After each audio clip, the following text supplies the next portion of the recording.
Lažni požari im trošat vreme i energija na požarnikarite. Broj od 193 se počesto se vrti za majtap i seir bez pritoa da se razmisli za posledicите od toa. Ние како професионална противпожарна единица мораме да излеземе на секоја дојава. Значи ние мораме да ја провериме, доколку нашите оперативци забележат дека тоа се мали деца, дека се неозбилни, од тој случај не ја проверуваме, али значително полоша е ситуацијата која ќе ни се појават возрастни луѓе. Еве, оваа дојава лажна е за сушево, за запалена сува трева.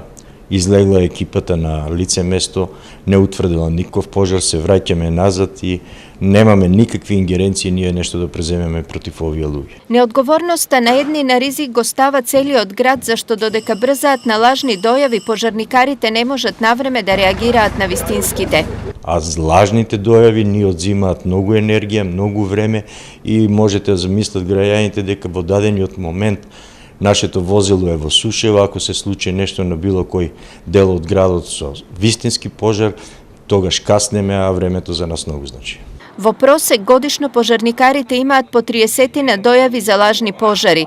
Од почетокот на годината е регистрирана една, но на неколку километри оддалеченост од градот, со што е изгубено многу време.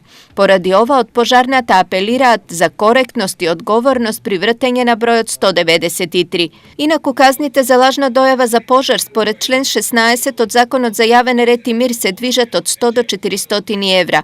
Истите се однесуваат и доколку некој се јави и ги навредува и омаловажува пожарникарите, односно непотребно го задржува бројот за итни интервенции. По овој основ, во Штипскиот основен суд се водени неколку судски постапки, а највисоката изречена казна е 300 евра.